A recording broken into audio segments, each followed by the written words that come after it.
할렐루야. 여러분 이렇게 만나 뵙게 돼서 반갑습니다. 여러분, 우리 인생의 가장 큰 축복은 무엇일까요? 많은 걸 생각할 수 있지만 저의 멘토이신 우리 하영정 목사님께서는 이렇게 말씀하셨습니다. 인생은 축복받고 사는 것이 아니라 사명받고 사는 것입니다. 사명에 따라 사는 것이 인생의 가장 큰 축복이라는 것이죠. 여러분과 저에게 주신 하나님의 가장 큰 사명, 그것은 무엇일까요? 하나님이 가장 사랑하시는 공동체, 천지창조의 가장 클라이막스에 만들어진 이 생명 남은 공동체인 가정을 건강하게 만드는 일입니다. 가정은 하나님의 꿈이기 때문에 그렇습니다. 가정은 우리 국가의 심장이기 때문에 그렇습니다. 가정은 우리 삶의 베이스 캠프이기 때문입니다. 나의 사랑, 나의 고민이라고 했지만 이제 우리 사드교의 모든 형제님들에게는 가정은 나의 사랑, 나의 감사, 나의 기쁨, 나의 사명이다. 그래서 여러분 가정뿐만 아니라 여러분을 만나는 사람들이 그들이 행복해지고 그들의 가정이 치유되고 복되는 그런 축복이 있기를 바랍니다. 가정은 한 사람, 한 부부로 시작되었다는 것, 그래서 부부의 이 사랑이, 부부의 하나됨이 매우 중요하다는 것이죠. 그래서 이번 세미나를 통해서 우리가 그 이야기를 함께 나누고 있습니다. 가정, 성경에서 길을 찾다. 왜 우리가 방황할까요? 목표를 상실했기 때문에요? 또 방향을 상실했기 때문에? 물론 조금은 영향이 있겠죠. 그러나 근본적인 이유는 바로 우리가 기준을 상실했기 때문입니다. 많은 사람들이 길을 찾아 헤맵니다. 그러나 그 길로 인도하시는 분은 오직 하나님, 주님 한 분이라는 거예요. 주님은 그래서 우리에게 나는 길이요, 진리요, 생명이라고 말씀하셨습니다. 그런데 많은 사람들이 서로 사랑하면서 결혼했지만 오히려 그 가정 안에서 고민하고 갈등하고 심지어는 아픔을 겪고 깨어지고 그래서 많은 상처를 남기고 천국이 아니라 지옥을 경험하고 헤어지는 그런 아픔이 많다는 것이죠. 그런데 놀라운 사실은 그 아픔이나 슬픔이나 고통이 두 사람만의 문제가 아니라는 거예요. 낳아주신 부모님에게도 그런 엄청난 데미지를 줄 뿐만 아니라 더 큰 데미지를 우리 자녀들에게, 후손들에게 남겨준다는 것입니다. 우리 사회에 남겨준다는 것입니다. 그것이 이 시대의 아픔입니다. 제가 제일 존경하는 가정사역 중에 한 사람이 여러분도 잘 아시지만 버지니아 사티아라는 분, 가족 치료의 어머니라고 불리셨을 만큼 탁월하신 분, 그분이 이런 얘기를 하더라고요. 가족 치료를 통해서 세계를 치료할 수 있다고 나는 믿었다. 가족 치료를 통해서 세계를 치료할 수 있다. 가정이 건강해지면 세계를 바꿀 수 있다. 그리고 온 힘을 다해서 불모지였던 미국의 이 가족 치료의 그런 장을 열었어요. 대단한 분이셨죠. 그만큼 가정은 소중합니다. 왜 그럴까요? 아까 말씀드렸지만 천지창조의 가장 클라이막스에 하나님께서 만드신 이 생명 남은 공동체 가정, 모든 문제의 발달은 가정에서 일어난다는 거예요. 모든 아픔은 거기서 시작된다는 거예요. 여러분도 잘 아시는 마더 테레사는 이런 얘기를 했어요. 가정은 모든 사랑의 출발점이다. 가정 안에서의 사랑이 없다면 어떻게 이웃을 사랑할 수 있겠습니까? 가정에서 가장 소중한 이웃인 우리 가족을, 내 아내를, 내 남편을, 우리 자녀들을, 우리 부모님을 사랑하지 않는다면 어떻게 그 사랑이 흘러가겠냐는 거예요. 왜 사랑이 변질되고 사랑이 이렇게 메말랐을까요? 왜 거짓 사랑이 난무할까요? 가정에서 온전한 사랑이 없기 때문입니다. 왜 두려움으로 가득 찼을까요? 왜 불안이 가득 찼을까요? 사랑이 없기 때문입니다. 사랑 안에는 두려움이 없어요. 온전한 사랑이 두려움을 물리치는 거예요. 왜 불안에 가득 차 있어요? 그 하나님은 사랑으로 이 땅에 오신 거예요. 그 사랑을 회복시키기 위해서. 그래서 주기도문은 어디서 먼저 이루어져야 할까요? 바로 여러분과 저의 가정에서 이루어져야 되는 거예요. 가정이 회복되어야 한다는 것이죠. 근데 가정에 많은 그런 문제가 있어요. 많은 아픔이 있어요. 왜 그럴까요? 오늘은 이제 예배 시간이라 좀 짧은 말씀을 제가 전하도록 하고 싶어요. 자, 제가 보니까 결혼에 관련된 잘못된 신화들이 있더라고요. 결혼에 관련된 잘못된 신화. 첫 번째 신화가 뭐냐면 두 사람은 결혼해서 행복하게 오래 살았습니다. 저게 새빨간 거짓말인데 저거를 믿어요. 그래가지고 결혼만 하면 행복하는 줄 알아요. 행복해진 줄 알아요. 행복은 그냥 굴러오는 게 아니에요. 많은 가정사역자들이요, 추적을 해보니까 딱 이 세 가지 부부가 있다는 거예요. 뭐예요? 갈등을 억누르고 사는 부부, 갈등을 회피하면서 사는 부부, 갈등을 극복하면서 사는 부부. 여러분은 어떤 부부세요? 갈등이 없는 게 행복할까요?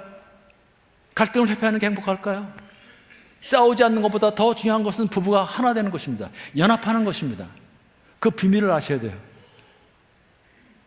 다음 주에, 이번 주 토요일 날 이제 마지막으로 그 얘기를 저희들이 더 깊이 할 텐데요. 부부가 하나 되는 것, 거짓 평화가 중요한 것이 아니라 진정한 평화를, 가정이 얼마나 아름답고 소중한 것을 우리가 살아가고 우리 부모님이 행복해지고 우리 자녀들이 행복해지고 또 건강한 행복한 가정에 대한 꿈을 갖게 하죠. 그래서 사회로 내몰아야 한다는 것이죠.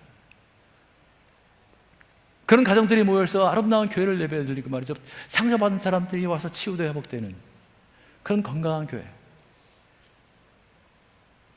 그게 사드 교회가 원하는 진정한 그런 목적 중에 하나가 아닐까요? 갈등을 억누르고 사는 부부, 갈등을 회피하면서 사는 부부, 갈등을 극복하면서 사는 부부, 공통점은 뭐예요?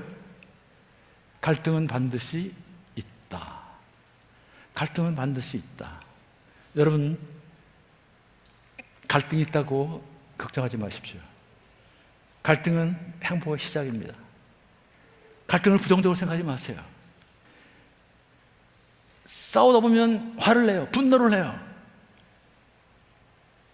그걸 너무 부정적으로 생각하지 마십시오.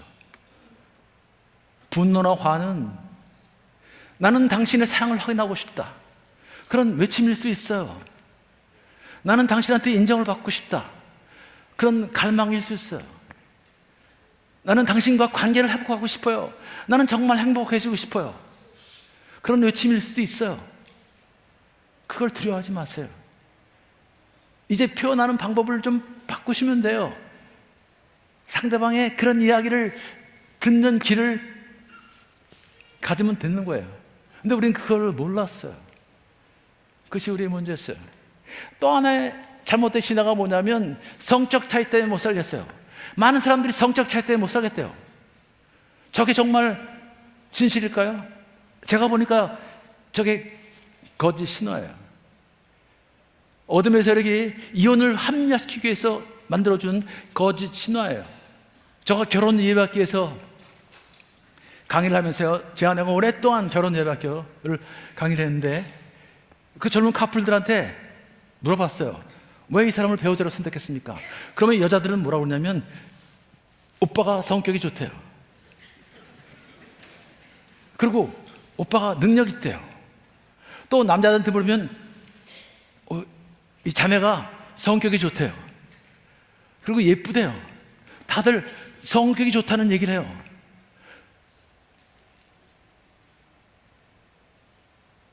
근데 결혼해서 왜 갈등이 생겨요? 성격 차이 때문일까요? 여러분,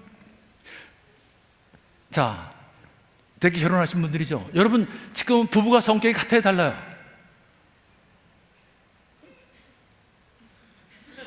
대답을 못 하세요, 대부분. 제가 물어보면 거의 똑같아요. 어느 교회 가든지요. 한 90% 이상은 대답을 못 해요. 손을 못 들어요. 왜 그럴까요? 생각이 안 나요. 연애할 때 성이 같았는지 달랐는지 생각이 안 나요. 생각이 안 난대요. 지금은 어때요? 그러면 다 다르대요. 아니, 지금 다른 성격이 그때는 같았을까요? 그때도 달랐어요. 근데 다 연애 멋지게 하고 그리고 결혼을 하시잖아요. 그 당시에 성격이 달랐는데도 문제가 전혀 되지 않았다는 거예요. 성적 차이 때문에 헤어지는 게 아니라는 거예요. 물론 영향을 줄 수 있어요. 그러나 절대 아니라는 거예요. 근데 놀랍게도 말이죠, 톱 탤런트 누구누구 파경하면 꼭 나오는 문장이 하나 있어요. 돌이킬 수 없는 성적 차이로. 다들 그래. 아, 맞아, 성적 차이 때문에. 그럼 어쩔 수 없지. 어쩔 수 없긴 뭐가 어쩔 수 없어요. 저게 새빨간 거짓말인데. 정말 그럴까요? 자, 놀라운 사실은요, 이스잔 존슨이라는 분, 캐나다 분인데 정서 중심적 부부치료라는 탁월한 부부치료 프로그램을 만들어주는 분인데, 이분이 뭐라고 분석을 해냈냐면, 부부 갈등은 가장 소중한 사람에게 소중하다는 느낌을 받지 못하고 그녀와 친밀하고 싶은 욕구, 그녀와 그 남자와 친밀하고 싶은 욕구, 이걸 애착 욕구라고 그러죠. 채워지지 않아서 정서적으로 단절되는 것이 표면적으로 나타나는 현상. 이래서 갈등이 시작되고 그래서 무너진 데가 생긴다는 거죠. 그런데 존 가트맨이라는, 여러분도 잘 아시는 정말 탁월한 MIT 출신의 수학자인데요, 이분이 뭐라고 그랬냐면, 부부가 이혼하는 이유는 싸움의 내용 때문이 아니라 싸움 방식, 즉 대화의 방식 때문이라는 거예요. 근데 여러분, 부부들이 뭐 때문에 싸운 줄 아세요? 많은 부부들이 저한테 이제 상담을 해오면, 저는 이제 부부가 같이 오라고 그러거든요. 그러면 그분들이 저를 만나면 처음 하는 얘기가 뭐냐면, 장로님, 우리 부부 얘기를 좀 잘 들어보시고요, 누구 말이 맞는지 판가름해 달래요. 누구 말이 맞을까요? 두 사람 말이 다 맞아요. 근데 뭐가 문제일까요? 대화의 방식, 싸움의 방식에 문제가 있다는 거예요. 제가 보면 이 두 가지가 부부 갈등의 핵심을 잘 분석한 아주 탁월한 지적이었어요. 그런데 놀라운 사실은 이 애착 욕구가 남자와 여자가 다르다는 거예요. 또 이 대화의 패턴도 남자 여자가 좀 다르다는 거예요. 여러분, 우리의 만남은 하나님이 아이디어였어요. 그러니까 만남은 하나님의 영역이에요. 그러나 만남을 통해서 우리가 관계가 형성되는 거거든요. 여러분, 다 가정도 관계예요. 교회도 다 관계예요. 우리 삶은 다 관계예요. 내일 이번 토요일 날 좀 더 정확하게 말씀드리겠지만 다 관계예요. 관계는 여러분과 저의 영역이라는 거예요. 그런데 관계의 가장 근본적인 목적은 뭐냐면, 나의 욕구와 나한테 가장 소중한 사람의 욕구를 채워주는 게 그게 관계의 목적이에요. 그래 관계가 돈독해지는 거예요. 그런데 놀라운 사실은 남자와 여자, 남편과 아내의 욕구가 서로 다르다는 거예요. 근데 연애할 때는 여러분, 놀라운 사실은 서로 기가 막히게 채워준다는 거예요.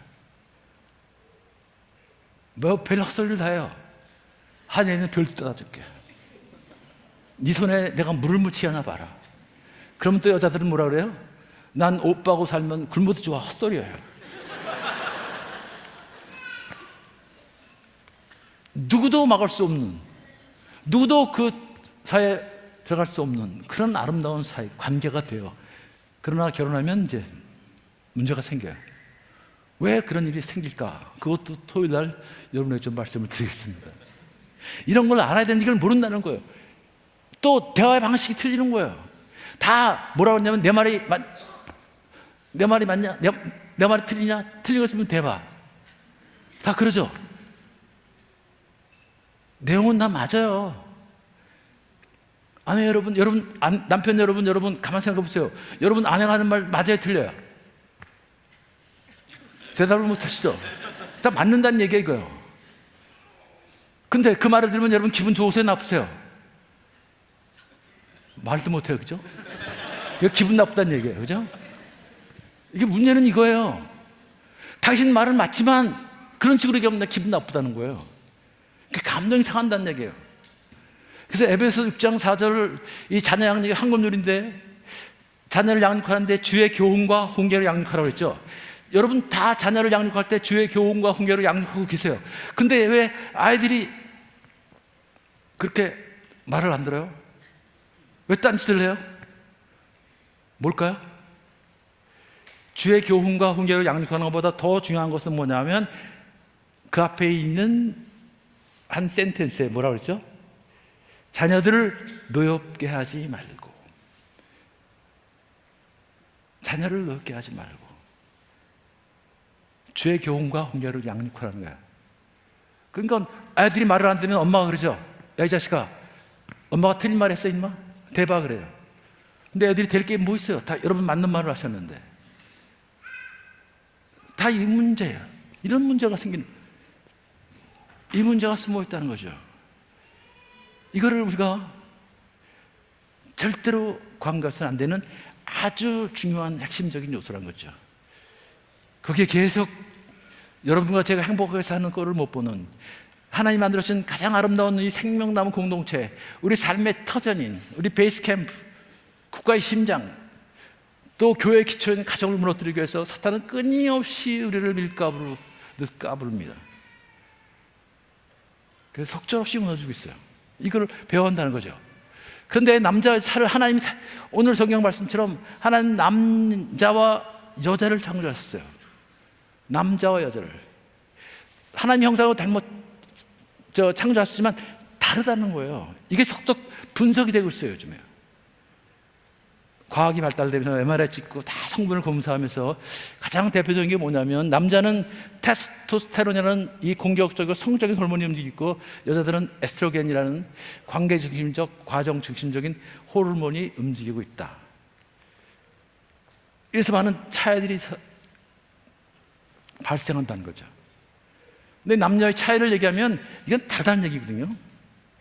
그런데 많은 이 여성운동이 일어나면서 남자 여자가 뭐가 다르냐, 다름을 잘못 해석했어요. 이걸 차별로 생각했어요. 차별이 아니에요.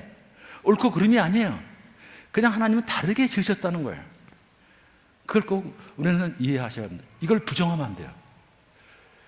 최근에 대한민국의 한 젊은 의대 여교수님이요,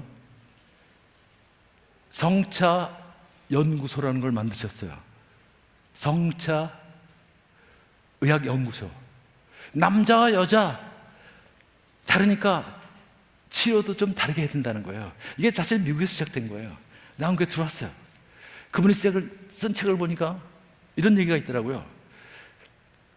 남자와 여자가 그 유전적 차이가 있는데, 남자와 여자의 유전적 차이가 1%래, 1%. 그러면 우리는 어떻게 생각해요? 에이, 1%. 그까짓 거 똑같지 뭐. 그걸 차이라고 얘기하냐? 근데 여러분 놀라지 마세요. 인간하고 원숭이하고 유전적 차이가 얼마인 줄 아세요? 1.2%. 0.2% 차이예요. 남녀 차이가요. 인간하고 원숭이가 그렇게 다른데요? 그럼 남자 여자가 얼마나 다르겠어요? 그걸 부정할 필요가 없어요. 그래서 많은 사람들이 남녀 차이를 연구하면서 뭐 유전적 차이, 유전적 이론도 있고, 또 사회문화학적 이론도 있고요, 신적 이론도 있어요. 신적, 하나님께서 만드셨다, 그렇게. 이제 그게 이제 우리의 주장이죠. 그래서 이거를 우리가 좀 이해할 필요가 있다는 거죠. 자, 그래서 제일 먼저 차이가 뭐냐면 이 정체성의 문제. 정체성, who am I? 아이덴티티 아니에요? 근데 남자들은 성취, 목표, 이 테스토스테론이라는 그런 호르몬 때문에 계속 목표, 결과지향적, 성취지향적이라는 거죠. 그래서 나는 일한다고 존재한다. 그래서 남자들은 끊임없이 뭔가 일을 하려고 해요. 예, 창세기에서 여러분 보시면 알겠지만 남자들은 에덴 동산의 최고의 경영자였어요. 그리고 원자 이후에도 에덴 동산에서 나와서 땀 흘리고 열심히 일해라. 그러면서 계속 남자들은 일하면서 자기 정체성을 확인해요. What am I가 중요해요. 그래서 부장이 된 사람은 이사가 되고 싶어하고, 이사가 된 사람은 또 사장이 되고 싶어하고, 계속 올라가길 원해요. 그런데 아내들은 어때요? 여자분들은 대부분 관계 중앙에 있을 때 그때 행복해요. 여자분들은 관계가 좋을 때 행복해져요. 남자들은 관계 꼭대기에 올라갔을 때 행복해져요. 또 당신은 괜찮은 사람이야 라고 얘기할 때 관계 속으로 나와요. 이런 엄청난 차이들이 있어요. 여자는 관계 과정적 어떤 일을 나랑 상의하고 의논할 때 Who am I? 아내로서, 인생의 동반자로서 삶의 의미를 찾는다는 거예요. 그래서 이 결혼 예배학교에서 결혼한 사람들 하고 나서 그렇게 공부했는데도 불구하고요, 또 와서 저와 제 아내를 찾아서 또 상담하는 사람도 있어요. 뭐라고 그러냐면 오빠가 변한 것 같대요. 오빠가 이상해진 것 같대요. 어떤 분들은 심지어 뭐라고 그러냐면 오빠한테 속은 것 같대요. 그럼 제가 뭐라고 할까요? 오빠가 이상해진 것도 아니고 오빠가 변한 것도 아니고 오빠한테 속은 거는 더더군다나 아닙니다. 오빠가 이제 제정신 차렸나 봅니다.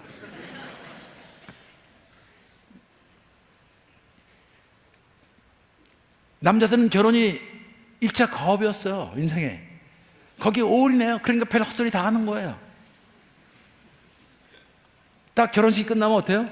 이제 1차 가업 달성, 목표를 이뤘다는 거예요. 그러면 어디로 가요? 이제 제 2차 가업으로 옮기기 시작해요. 그게 사업이고 그게 직장이에요. 제가 그 뉴질랜드에서 아버지 학교를 할 때인데 한 목사님이 그러더라고요.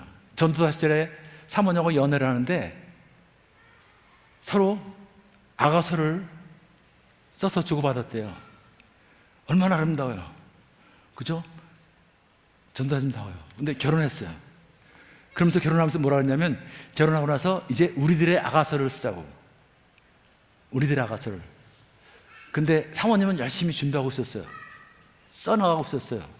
근데 목사님 썼을까요? 한 줄도 안 썼대요. 그래서 왜 안 썼어요? 그랬더니 아이고 바쁜데 쓸 시간이 어디 있어요? 사랑하면 됐지. 바로 이 차이였어요. 이런 거였어요. 사모님이 나한테 물어보면 사모님이 굉장히 섭섭했대요. 그게 같이 쓰게 됐으면 같이 써야 되는데. 그러니까 일본에는 이런 말이 있어요. 잡은 고기에 밥 주는 거 맞냐? 그러니까 일본 가정은 우리보다 더 심각해요. 우리 남편 여러분, 또 젊은 우리 남편, 특히 남편 여러분, 여러분 결혼은 끝이 아니에요. 결혼은 새로운 관계의 시작이라는 것을 꼭 기억하세요. 그래서 이걸 보면 말이죠. 남자들은 이렇게 얘기해요. 부부학교도 와주고 내가 할 일 다 했지. 여자들은 오는 게 문제가 아니고 지금부터 어떻게 하느냐가 그게 중요하다는 거죠. 그래서 아버지 학교 오고 나면요, 아내들이 뭐라고 불평하면 아버지 학교 갔다 왔다는 사람이 왜 이래? 그러면 당신 갔다 오래서 갔다 왔잖아. 이번엔 또 어디야? 어디를 갈까? 다 과업으로 생각하고 다녀요. 과업으로 생각하고 다녀요. 근데 아내가 원하는 건 뭐예요? 관계, 새 출발, 새로운 시작, 함께 가는 길, 이거라는 거죠. 이걸 꼭 이해하셔야 합니다. 또 이것 때문에 많이 일어나는 것, 어려움이 겪는 곳이 어디냐면 바로 여기거든요. 이제 백화점입니다. 여자들은 저렇게 다니죠. 백화점 가면요.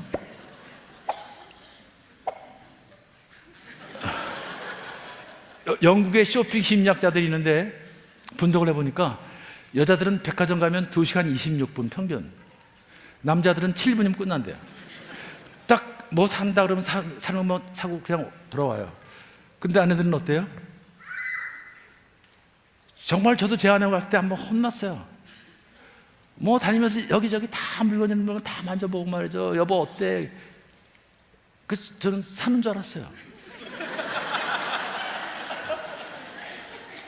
괜찮은데 그랬더니요, 놓고 가는 거예요. 저건 또 왜 저러지? 오늘 한참 가더니요, 이번엔 안에서 들어가더니요, 입고 나왔어요. 그러면서 어떤 애가 빙글빙글 도면서 말이죠. 그래서 내가 괜찮아 보여서 야 그거 맞는데? 그랬더니 저는 사는 줄 알았어요. 들어가더니 또 나오더니요, 가재요. 참 이상하다. 참 이상한 자도 다 있다 내가 그랬더니 또 딴 데 가더니요, 또 하나를 들고 여보 어때? 그러는 거예요. 제가 어떻게 했을까요? 어떻게 보고 왔대? 살려면 살고 말래 말아. 난 간다, 이제 더 이상 못 참겠다. 그리고 집에 오는 거예요. 그러니까 백화점이 한 개 갔다가 따로따로 오는 곳이 백화점이에요. 참, 이게 모르니까 이 문제가 자꾸만 생겨, 이런 것 때문에 말이죠. 그래서 한국의 유명한 시인 중에 한 분이요, 글을 쓴 가운데 그 글 내용 보니까 재미있는 표현이 있더라고요. 백화점은 남자에게는 신이 내린 저주입니다. 그만큼 어려운 곳이 백화점 가는 거라는 거죠, 아내와 같이. 그래서 남편 여러분 아내하고 백화점 가면요, 그날은 결단하세요. 오늘 내가 우리 아내를 위해서 순교할 시간이 왔구나. 순교하는 거 하는 거예요. 1시간, 2시간 반만. 아내들이 여보 어때? 그러면 좋다고 그러고요. 절대 안 사니까 또 그냥 딴 데 갈 생각하고 계세요. 그냥 저기 다니면서 다 관계를 맺으세요. 2시간 반만 참으시면 아내는 돌아올 때 행복하게 돌아오는 거예요. 이 사람이 나를 인생의 반려자로, 동반자로 생각하는구나. 그럼 그날 저녁 때 메뉴도 달라지고 다 달라지는 거예요. 이런 아주 사소한, 이게 모르니까. 그래서 한때는요, 요즘은 잘 모르겠는데 한때는 영국이나 미국에는 백화점에 남편 돌봐주는 코너가 있었대요. 거기가 뭐가 있을까요? 대형 스크린이 있어가지고요, 남자들은 거기 가서 스크린에서 골프 보고 테니스 보고 야구 보고 커피 마시고, 그럼 아내가 점비고 나면 같이 가는. 근데 우리 아내들이 원하는 건 그걸까요? 아내들은 같이 다니는 거예요.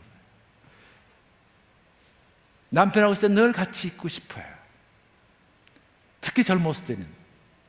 꼭 기억하세요. 나이가 들면 이제 감정이 상해가지고 따로따로 가지만 자꾸만 남자가 쫓아다니지만 귀찮게, 이게 남녀 이제 차이에 또 새로운 이제 역전 현상이 일어납니다.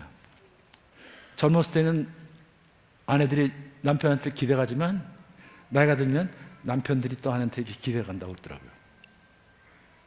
성별 교차 현상이 일어나는 거죠. 참 하나님이 우리 인간을 신묘막측하게 지으셨어요. 그래서 이런 차이를 우리가 꼭 이해하고, 어떤 일을 결정할 때 우리 남편들은 꼭 아내하고 상의할 것, 이 상의하지 않기 때문에 아내들이 굉장히 감정이 상합니다. 사소한 일이라도 어떤 일을 할 때 꼭 아내하고 상의해서 아내의 의견을 물을 것, 이것이 돕는 배필로서 우리가 아내에 접근하는 방법이라는 걸 꼭 기억하시고요. 자, 성 문제도 남자들은 시각지향적이고 여자들은 청각지향적, 촉각지향적이에요. 그래서 남자들은 시각지향적이기 때문에 예쁜 여자가 지나가면 눈동자가 돌아갈까 안 돌아갈까요? 눈동자가 거의 바로 돌아가게 돼 있어요. 아내 여러분, 그것 때문에 너무 신경 쓰지 마세요. 여러분 남편은 하나님께서 만들어주신 정품이라고 생각하세요. 그냥 자동적으로 돌아가게 돼 있어요, 이게. 참, 그걸 눈 안 들려고 얼마나 애쓰겠어요. 얼마나 힘들겠어요, 그죠? 근데 여러분 놀라지 마세요.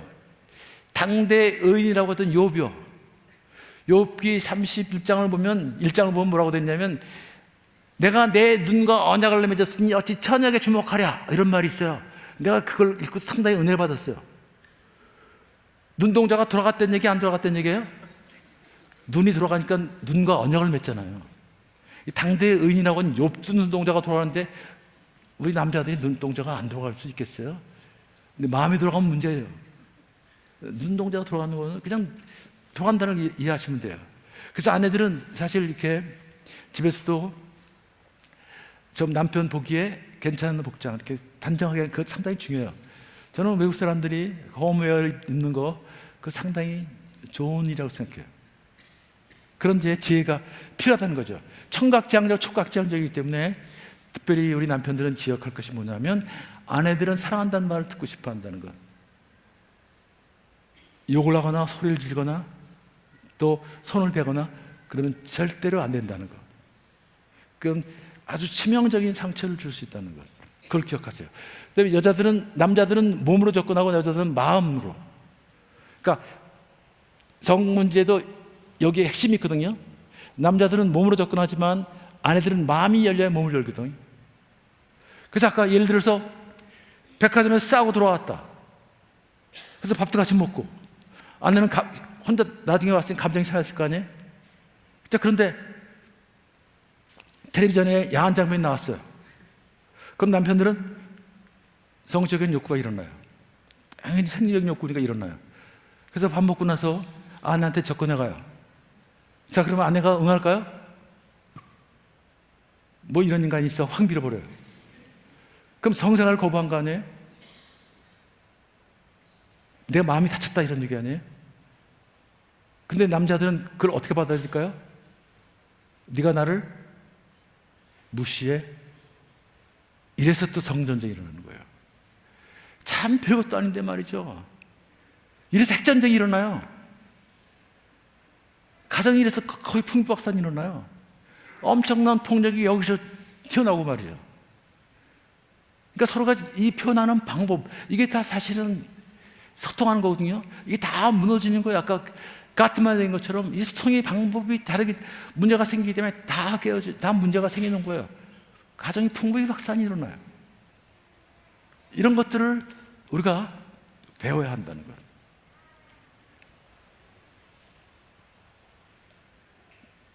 우리 남편들은 아내를 마음을 열어준 것, 마음으로 접근하는 것이 필요하다는 것. 이것이 우리가 얘기하는 아내를 기쁘게 하는 방법이죠. 마음. 우리가 뭐 전인이 뭐 이런 거 얘기하는데 사실은 다 마음에 달렸다는 걸 기억하시고요. 자, 사랑의 코드. 이게 사실 핵심이죠, 사실요. 사랑받고 싶으니까. 사랑받게 태어났다 그러는데 에베소 5장 33절은 뭐라고 하냐면 남편은 아내를 사랑하고 아내는 남편을 존경하라고 했는데 왜 이렇게 표현했을까요? 남자들은 그 욕구 중에 가장 기본적인 욕구가 사랑받고 존경받고 싶은 욕구가 있다. 아내들은 사랑받고 싶은 욕구가 있다.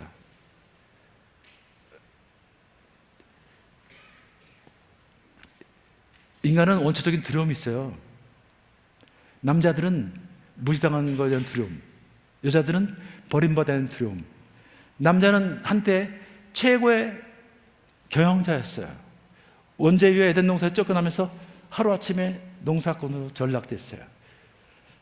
가장 치욕적인 무시당하는 두려움, 그 트라우마가 있어요. 아내는요, 있는 내 뼈 중에 뼈, 살 중에 살이라는 그런 가장 최고의 사랑의 고백을 받았어요. 나는 너 없으면 못 살아. 너 어디 갔다? 이제 당신을 만난 건 기적이야. 이런 아름다운 고백이었어요. 그런데 원죄 이후에 하나님이 너 아담한테 너 왜 그런 일을 했냐 했더니 아담이 뭐라고 그랬어요? 당신이 주신 저 여자가 먹으라서 먹었어요. 이 얘기 무슨 얘기예요? 왜 저런 여자를 줬냐? 너 만나서 내 인생은 버렸다. 이제 내 인생 끝났다. 너 때문에 못 살겠다. 뭐예요? 버림받음에 대한 두려움. 그래서 바울 사도가 이런 얘기를 한 거예요. 남편을 남편답게 가정의 재산을 살려면 남편을 끊임없이 인정해주고 칭찬해주고 남편을 리스펙트하라는 거예요. 아내를 아름다운 은혜의 여성으로 표현하려면 그렇게 사랑해주라는 거예요. 내 몸같이 그렇게 사랑해주라는 거예요. 염려와 배려와 관심을 기울여주면서. 그런데 연애할 때는 다 이걸 해줘요. 그래서 여러분 연애가 되는 거예요. 그래서 결혼이 이루어지는 거예요. 특히 연애할 때는요, 하나님이 사랑의 호르몬을 부어주세요. 페닐에틸람이라는 기가 막힌 호르몬. 학자들은 뭐라고 얘기하냐면 이 페닐에틸람의 시럽병의 10배가 되는 마약 성분이 있대요. 천연 마약 성분이요. 그러니까 사실은 결혼하면 서로 맛이 가는 거예요. 그걸 뭐라고 그러냐면 분별력을 상실하는 거예요. 분별력을 상실하는 게 다 좋아 보여요. 조금만 옷만 비슷하게 입어도 우리는 하나다 그래요. 어떻게 하다 시키는 음식 오더가 똑같으면 우리는 하나구나 그런. 근데 아까 제가 말씀드렸던 버지니아 사티어가 그런 얘기를 했어요. 사람들은 공통점을 찾아서 자꾸만 가까워진대요. 공통점을 찾아서. 여러분 공통점을 찾으면서 자꾸만 가까워졌어요. 그런데 놀라운 사실은 다르거든요. 그런데 버지니아 사티어는 뭐라고 하냐면 다른 점을 통해서 우리를 성장시킨다. 하나님의 정말 기가 막힌 아이디어였어요. 제가 보니까 서로 다른 사람을 만나서 우리는 성장하고 성숙하는 거예요. 뭐를 통해서요? 그런 갈등을 통해서요. 갈등을 부정적으로 생각하지 마세요. 갈등을 긍정적으로 생각하세요. 그걸 극복하는 힘을 기르세요. 하나님은 그래서 우리 기독교는요 철학이나 종교가 아니에요. 기독교는 믿음이고요. 기독교는 관계에 대한 얘기고요. 기독교는 삶의 방식에 대한 얘기예요. 이게 우리 삶의 복음이거든요. 성경의 내용에 다 있는 이야기들이에요. 교회에서만 적용시키는 것이 아니라 기본적으로 가정에서 적용시켜야 되는 거예요. 그래서 가정은 하나님이 만들어 주시는 최초의 학교이자 최초의 교회이기도 합니다. 가정이 건강해야 학교도 건강해지고요. 가정이 건강해야 우리 교회도 건강해진다는 것이죠. 그래서 서로가 존경하고 사랑하는, 제가 일부에 때도 말씀드렸지만 성경에 아주 기가 막힌 예가 나와 있어요. 여러분 에스더서 보면 우리 에스더 얘기를 많이 듣잖아요. 그런데 에스더 이전에 한 여인이 있었어요. 왕비. 그 왕비의 이름이 뭐죠? 와스디죠. 우리는 에스더만 기억하지만 에스더 이전에 와스디가 있었어요. 그 당시 왕은 아하스를 왕, 세계 최강대국의 왕, 전 세계 127개의 지방을 다스렸던 어마어마한 파워를 가졌던 왕, 세계를 품은 남자. 그런데 그 남자가요 어느 날 잔치를 벌이다가 와스디를 불렀어요. 왜 불렀죠? 당대의 최고의 미인이었던 그 아내를 자랑하고 싶었던 거예요. 근데 아내가 왔어요, 안 왔어요? 안 왔어요. 성경에 뭐라고 되어 있냐면 중심에 녹아 불듯 일어났다 그랬어요. 아니 세계를 품은 남자가 한 여자를 품지 못해요. 여러분 이게 가정이에요. 이게 부부간의 문제예요. 네가 나를 무시해? 이 많은 사람들에서 나를 개망신 주는 거야? 그 분노를.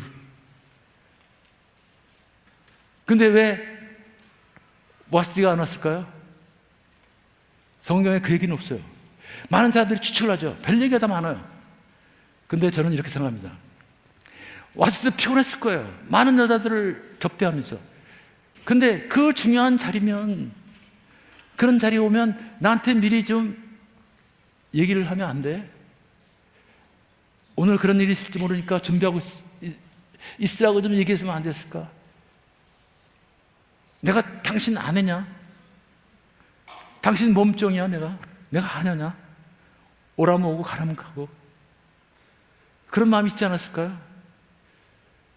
근데 그걸 아이스로는 품지를 못하는 거예요. 그래서 대신들한테 어떻게 하면 좋으냐? 그랬더니 대신들이 또 의논해가지고 말이죠. 뭐랬냐면 이걸 가만 놔두면 안 됩니다.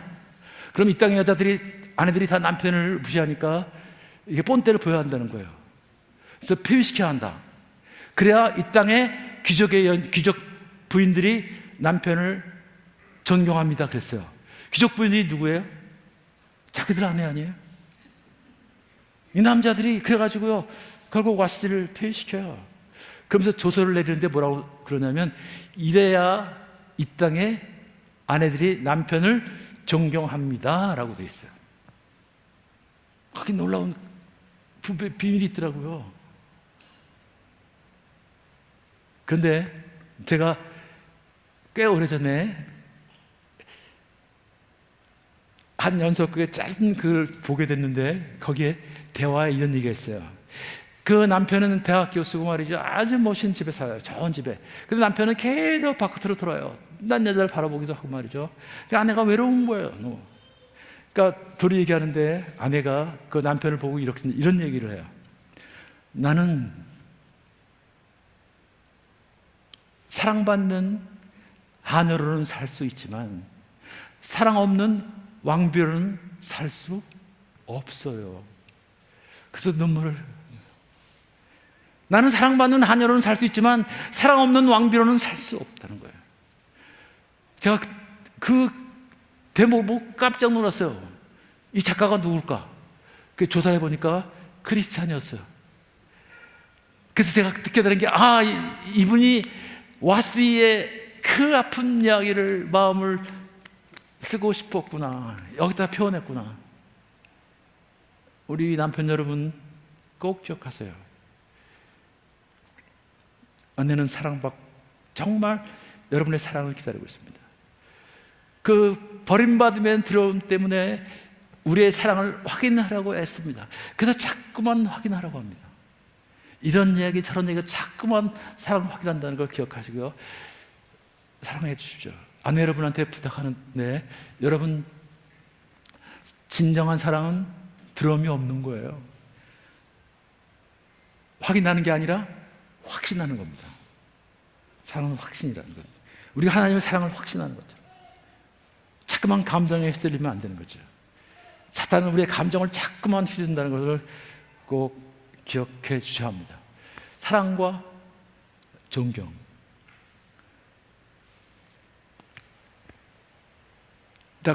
친밀감, 두 번의 정서의 친밀감이 중요하다는 하나 되는 느낌은.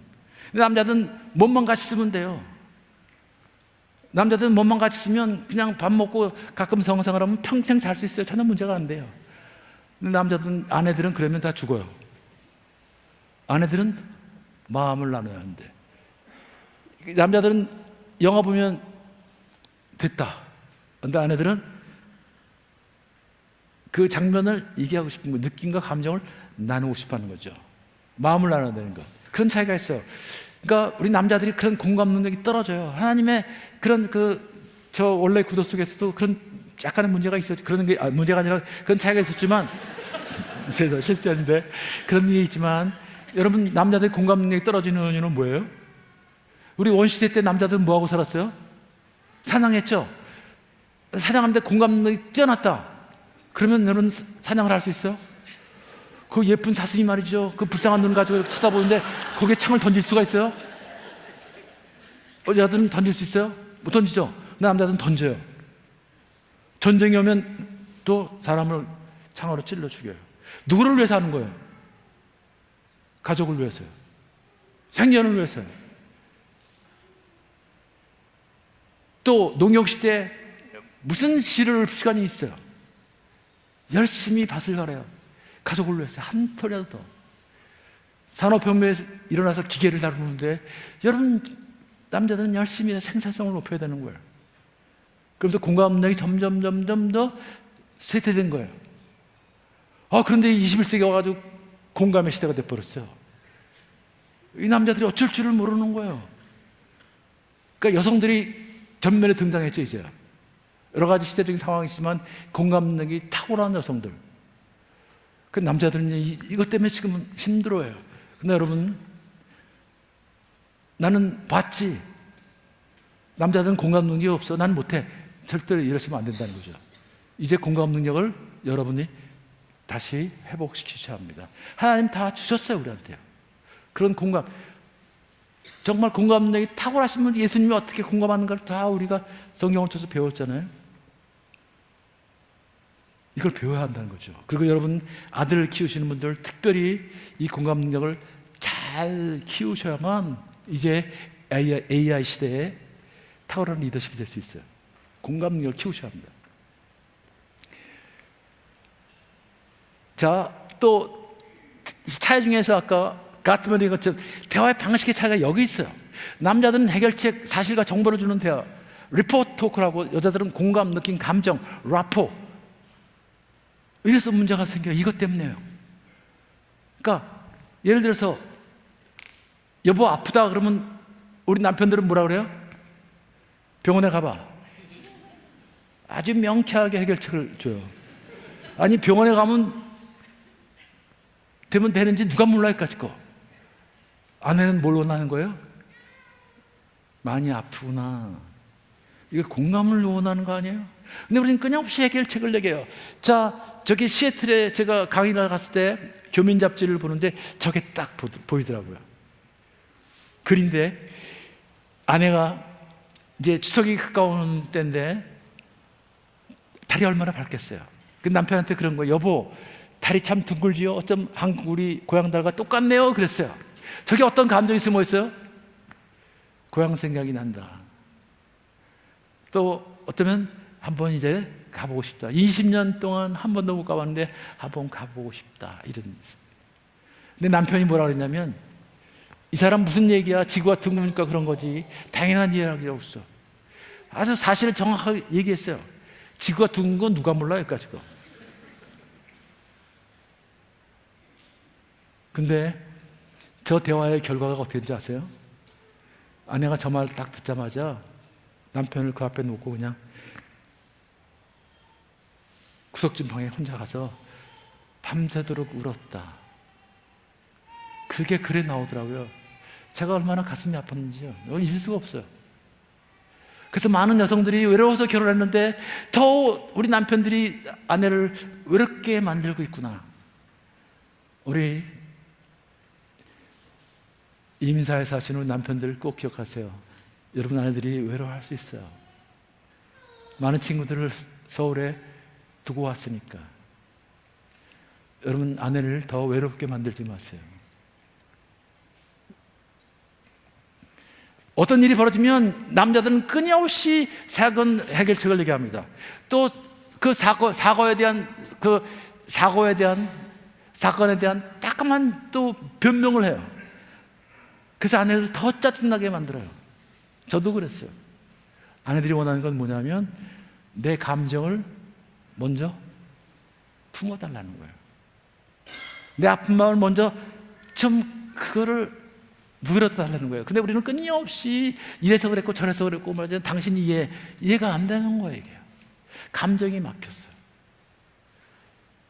여자들은 감정이 상하면요 다음 스텝으로 가지를 못해요. 남자들은 감정과 상관없이 다 할 수 있어요. 울면서도 밥 먹을 수 있어요. 여자들이 울면서 밥 먹는 사람 있어요? 죽었다 깨어나는 못하는 일이에요. 이거는 감정이 상하면 밥 먹는 것 같아. 남자들은 밥 먹어요. 감정이 상한 남자들은 성생활 할 수 있어요. 또 싸우다 보면 잠이 오냐 그래요. 남편들은 잠이 와야 안 와요? 잠이 온다는 사실이에요. 이거 참 하나님 참 재밌게 만드셨어요. 이런 이제 일들을 여러분이 이번 토요일 날 와서 조금 더 구체적으로 배우셔야 합니다. 사실은 우리가 아무것도 아닌데 말이죠. 이런 거 갖고 싸워요. 여러분 무슨 대단한 거 싸우셨어요? 북한 핵 문제를 어떻게 해결할 것인가 이런 거 부부싸움 하신 분 있어요? 그런 거 갖고는 안 싸워요. 아주 사소한 문제, 양말 문제 말이죠. 치약 문제, 아까 얘기하는 뭐 수건을 어디다 이런 문제, 사소한 문제. 근데 놀라운 사실은 이거를 잘못 다루면 핵전쟁으로 간다는 거예요. 이런 알고리즘을 여러분들이 이걸 이래서 문제가 생기는구나. 이걸 어떻게 변화시킬까? 이런 것들을 그 비밀을 배워야 한다는 거죠. 어떻게 접근을? 여러분 놀라운 사실은요. 공자가 유명한 얘기인데 자기는 말하는 데는 말을 배우는 데는 3년밖에 안 걸렸는데 말을 듣는 데는 60년이 걸렸다. 말이 듣는데 60년이 걸렸다. 이런 훈련들을 우리가 끊임없이 해야 한다는 거죠. 소통하는 법을 배워야 한다는 거. 자, 그런데 부부 심리학의 길을 묻다라는 책에서 케빈 리먼이라는 미국의 아주 유명한 심리학자가 이런 얘기를 했어요. 남편의 욕구, 아내의 욕구 핵심을 얘기했는데, 남편은 첫 번째 존경받고 싶은 욕구가 있고, 두 번째 필요한 존재라는 인정을 받고 싶어하고, 세 번째 성적 충족감을 원한다. 이게 호르몬의 문제죠. 테스토스테론이라는. 아내는 애정, 사랑을 받고 싶어하는 욕구, 승리와 솔직한 대화를 하고 싶고, 가족에 대한 헌신을 원한다. 그러니까 첫 번째가 뭐예요? 존경과 사랑 아니에요? 바울 사도가 얘기했던. 그래서 많은 사람들이요, 성경에 길이 있다. 가정이 이렇게 어려워지는데 성경에 길이 있다. Back to the Bible. 그래서 정말 이 시대에 가정이 어려워지면 어려울수록 우리가 전도하기에는 참 좋은 길이 우리한테 열려 있다는 것을 기억하십시오. 여러분이 건강해야 합니다. 여러분이 행복해져야 되고요. 자, 차이는 다른 것뿐이지 틀린 것은 아니다. 성경은 우리에게 우리 사회에서 요구하는 남성다움과 여성다움을 추구하지 않았다. 성평등위원회 가보니까요, 제가 가서 강의를 해보니까 한국에 성평등위원회, 거기에 뭐라고 되냐면 강령이 몇 개가 있는데요, 제가 깜짝 놀라서 꽤 오래전인데요, 아니 성평등위원회면 말이죠, 남자도 있고 여자도 있어야 되는 거 아니에요? 근데 전부 여자들만 있더라고요. 그래서 이게 성평등위원회 아니면 무슨 대화 같은데, 여성 대화 같은데, 근데 거기요 강령이 10개가 있었는데 딴 거는 뭐 그냥 그런데 딱 하나가 눈에 띄었어요. 남자처럼 여자처럼 이란 말을 쓰지 말자. 그런 것까지 부정하는 거예요. 이게 도대체 올바른 이야기일까? 그런 걸 따르면 안 되고, 우리는 하나님께서 그리스도 형상으로, 그리스도 형상 안에는 여성성도 있고 남성성도 있다는 거죠. 그죠? 하나님의 성품 안에도 남성성이 있고 여성성이 있어요. 우리 안에도 다 남성성도 있고 여성성이 있어요. 그래서 나이가 들어가면 여성화되고 나이가 들어가면 남성화돼요. 이런 차이점을 우리가 서로 보완하는 거예요. 사랑은 그런 거예요. 에릭 프롬이 아니라 스캇 팩이 이런 얘기를 했어요.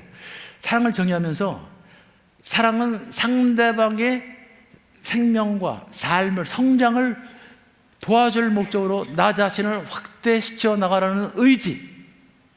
그런데 행동으로 표현하는 만큼만이 사랑입니다. 감정이 아니라 의지라는 거예요. 여러분, 우리는 다 믿음으로 구원을 받았어요. 하나님의 은혜예요. 다 구원받은 사람입니다. 그러나 구원받은 사람으로서 우리는 하나님, 예수님을 닮아가야 할 그런 의무가 있어요. 그분의 거룩한 모습, 그분의 사랑의 모습을 닮아가야 되는 거예요. 그게 구원받은 사람으로서 우리가 취할 행동이죠. 우리가 누구를 사랑한다는 얘기는 그 사랑하는 사람의 필요를 채워줄 목적으로, 그 사람이 다른 부분을 채워줄 목적으로 나를 변화시켜 가는 거예요. 그게 진정한 사랑이라는 거죠. 그래서 저는 사랑을 이렇게 해석합니다. 아내의 사랑은 상대방을 수용하고 나를 변화시키는 것이다. 그것이 어쩌면 진정한 사랑이에요. 그래서 십자가가 필요한 거예요, 사실. 십자가 없이 도저히 할 수 없는 일들. 하나님은 그런 사랑을 우리에게 보여주셨죠. 다름이 축복이라는 거죠. 결혼은 여성의 허영심과 남성의 이기심을 마치 없이 뽑아내는 수술. 그러니까 여성의 허영심, 남성의 이기심을 마치 없이. 남자들이 조금 이기적이거든요. 여자들은 허영심이 좀 있는 것 같고요. 이분이 여성이 그런 얘기를 했어요. 이걸 마치 없이 뽑아내니까 얼마나 고통 심하겠어요. 갈등이 있죠. 이걸 극복해내는 거예요. 그래서 십자가가 필요한 거예요. 또 게리 토마스라는 분, 이게 크리스찬 작가인데요, 아주 탁월한 저술가입니다. 이분이 쓴 책은 뭐든지 읽어봐도 도움이 돼요. 이분이 뭐라 그러냐면, 하나님이 주신 결혼의 큰 선물 중 하나는 배우자라 불리는 전신 거울이다. 그 거울에 메모가 붙어 있다면 아마 이렇게 쓰여 있을 것이다. 이 거울은 당신이 진짜로 어떤 사람인지 보여줍니다. 아내를 통해서 나의 모습을 볼 수 있다는 거예요. 나와서 큰소리 치지만 아내가 울고 있으면, 아내가 힘들어하면, 아내가 그렇게 외로워하면 그 모습이 내 모습이라는 거예요. 또 하나는 내가 보지 못하는 면을 아내를 통해서 나의 숨겨진 진실을 알 수 있다는 거예요. 남들한테는 비밀을 할 수 있지만 아내한테는 절대로 비밀을 하지 못하거든요. 그런 가장 귀한 선물, 나를 성숙시키기 위해서, 그래서 장성한 분량에 이르게 하기 위해서, 그래서 진정한 가정을 이루고 가정이 벌써 교회를 이룰 수 있도록, 그것이 어쩌면 결혼을 허락하신 하나님의 가장 정말 귀한, 고귀한 그런 아이디어, 천지창조의 가장 클라이막스에 만들어주신 꿈의 공동체 가정. 그래서 사탄은 끊임없이 이 가정을 공격합니다. 영적 전쟁의 가장 최일선에 있는, 놓여있는 가정이, 이것이 바로 가정입니다. 힘에 붙여요, 가정이요. 어려워요. 이제 우리 가정뿐만 아니라 옆에 가정을 도와줘야 합니다. 또 교회가 그런 가정들을 도와야 합니다. 그래서 세워진 것이 아버지 학교고요. 그래서 세워진 것이 어머니 학교예요. 사모 목사님은 아신년 하시면서 한국에 들어오셔서 성령 사역을 선포하시면서 제일 처음 하겠다는 것이 뭐였냐면 가정 사역이었어요. 제가 깜짝 놀랐어요. 아니, 성령 사역이면 방언하고 또 뭐 사람 쓰러뜨리고 치유하는 것이, 그게 성령 사역인 줄 알았는데 하모 목사님은 가정 사역을 선포하셨어요. 가정을 회복시켜야 한다. 그래야 교회가 건강해지고 그래야 사회가 건강해진다. 그래서 제가 그때 성령 사역은 이런 거, 성령의 사역은 이런 거구나. 관계를 회복시키는, 공동체를 회복시키는, 그래서 사람이 변하는 아름다운 관계를 세우는, 공동체를 세우는, 이것이 성령 사역의 핵심이구나. 제가 그때 알았어요. 저는 이 시드교회가 그런 교회가 되길 바랍니다. 그런 씨를 심는 멋진 아름다운 교회가 되길 바랍니다. 여러분만 행복해진 것이 아니라 여러분 주위의 이웃들이 행복해지고, 또 많은 교회들이, 한국 교회 교민들이 행복해지고, 우리 깨어지는 많은 미국 가정들이 도전받고 한국 교회를 찾는 그런 축복이 있길 바랍니다.